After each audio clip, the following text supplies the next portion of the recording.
Howdy y'all, welcome back, thank you for being here.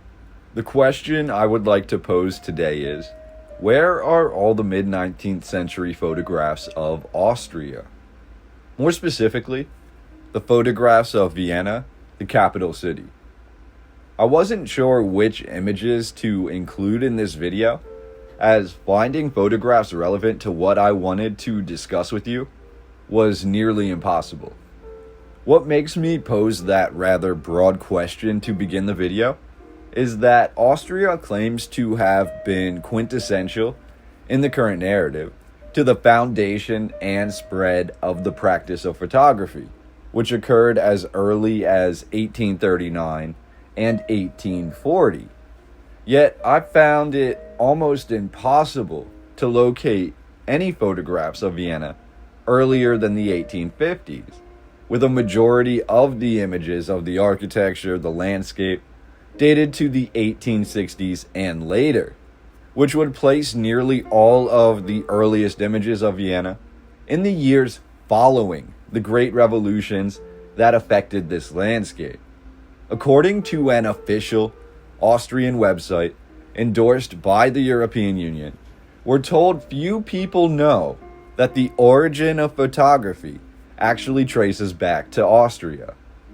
Voigtlander, founded in 1756, or 269 years ago in Vienna, is considered to be the world's oldest manufacturer of branded optical products. We're told initially Voigtlander, founded by Johann Christoph Voigtlander and run by his family, focused their endeavors on developing essential instruments for marine navigation, including measuring devices, optical instruments of all kinds, and opera viewing lenses. And by the birth of photography in 1839, we're told Voigtlander produced the first camera lens based on mathematically analytic calculations. Again, in my humble opinion, we need to read between the lines a bit here, for the history has a lot of details that are given which are only briefly explained, but it doesn't exactly create what we would call a smooth historical narrative. We're told Johann Voigtlander was the son of a carpenter and made his way to Vienna in 1755, finding work in the infamous Meinecke workshop, which produced advanced mathematical instruments. Through Johann's genius creations, he was recognized by the Prince of the Habsburg monarchy, Wenzel, and later granted funding by the crown through Empress Maria Theresa in the year 1763. By 1767, Voigtlander had founded multiple inventions which were considered pioneering of the early industrial age, including a linear device that was used in natural and tapered gauges, a circular mechanism for measuring elevation, which became commonplace in things like astrolabes, and a screw-cutting machine. Voigtlander also produced things like compasses, tweezers, leveling devices, and all forms of mechanical products. To me, if we entertain a theory for just a moment, it truly appears that Voigtlander could have been one of the great engineers of the 18th century, a reverse engineer, who may have been one of the earliest or most successful at deducing the purpose of founded technology. If you're unfamiliar with that theory, it's definitely fleshed out more in some of my other videos, but the concept and frequent use of the word founded throughout the Old World narratives may be seen in this theory as a tongue-in-cheek reference to what was actually occurring at the time: the rediscovery and reoccupation of the target major cities and the rapid influx of technology which appeared to come out of them in the 18th and 19th centuries. Either way, adding fuel to our discussion, we're told by early 1797, Voigtlander was awarded the National Commercial License of Austria, which allowed him not only to open branches in every major Austrian city funded by the crown, but he was also allowed to use the Royal Imperial Eagle of Austria as his insignia and emblem, marking his products as endorsed or owned by the crown. Just a few weeks after receiving this prestigious achievement, we're told Johann Voigtlander passed away. Again, the year is 1797, and we are not yet into the heart of photography. Or are we? Essentially, we're told the company of Voigtlander went relatively stagnant until 1839, when Voigtlander's grandson, one of the owners of the company at that time, and a devout Freemason, employed the leading scientists from Hungary to create the most advanced camera lens up until that point in history, known as the Petzval objective lens, which was then mass-produced by the Voigtlander company.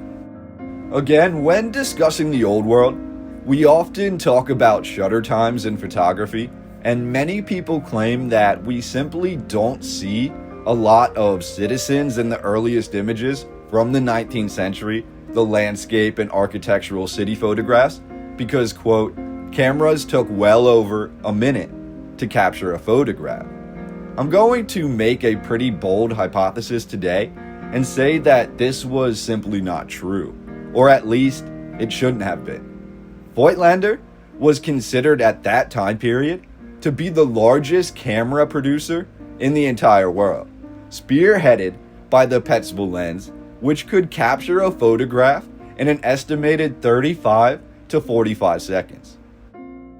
People also argue that cameras of the earliest days were shoddy and hard to maintain, yet we're told Voigtlander had invented an all-metal portable camera also by the year 1840, which then incorporated the lens that could capture images in well under 1 minute. Meaning, the most mass-produced camera of the 1840s, just about 1 year after photography was introduced to the public, came out of Austria and was made of an all-metal design considered nearly indestructible and could capture a high-quality image in less than 1 minute. Keep that in mind next time someone tells you a city photograph from the 1860s, for example, doesn't appear to have any people in it because of, quote, shutter speed. Why I make that point? Just imagine how much more advanced cameras would have grown from the year 1840 through, let's say, 1860. If the shutter speed was under a minute in 1840, just imagine the capabilities of the cameras from a couple decades later. Technology, as we're taught, grows exponentially, meaning when one breakthrough occurs, almost assuredly, many more are to rapidly follow. So when it comes to photography, can we really imagine a photograph from, again, for example, 1860, truly appearing to be no better in quality than a photograph from 1840? That doesn't really make sense unless, perhaps, photography itself was a reverse-engineered technology. But I digress.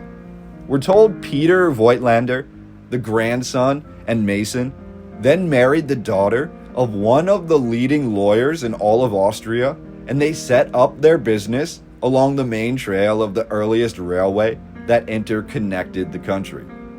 By the Revolution of 1848, Voigtlander was considered to be one of the most important businesses in all of Austria, and by 1852, the company was given a land grant by the crown. In 1864, Voigtlander was again honored by the crown, yet by 1868, just 4 years later, the plant manager in Vienna was said to have passed away and the original studio in Vienna closed. The company sat then relatively dormant for about 30 years, seemingly adding plausible deniability to the narrative, and then in 1898, Voigtlander was made public. By 1923, a majority of the company, over 99%, was purchased by Schering AG, a research-based pharmaceutical company. Remarkably, the company of Voigtlander again flourished at this time. It's as if this research company came in, may have founded the old technology or old inventions, and may have engineered or reverse engineered them to be released to the public. But that's again just a theory. However, adding to this theory is the idea that Voigtlander, in 1959, released the first attachable and detachable zoom lens for a still camera. And then in 1965, Voigtlander released the first camera with an electronic flash built in. The company of Voigtlander changed hands repeatedly throughout the end of the 20th century and is today owned by the Japanese optics company Cosina. So my question again, from the beginning of the video, where are all the photographs of Austria, the landscape, the architecture, the cities, from the 1840s and the 1850s? If the camera was quite literally pioneered in Austria by Voigtlander, as the narrative claims, would we not have at least a few wealthy patrons in Austria who would have bought the product and taken some photographs?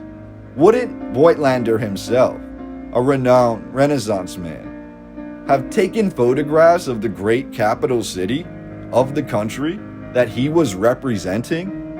And knowing that Voigtlander cameras were designed to be rugged and fast and all metal design that could capture photographs in under 1 minute, and this all occurred in the year 1840, it really defeats the idea that Voigtlander and his customers were unable to capture landscape or architectural photographs at this time.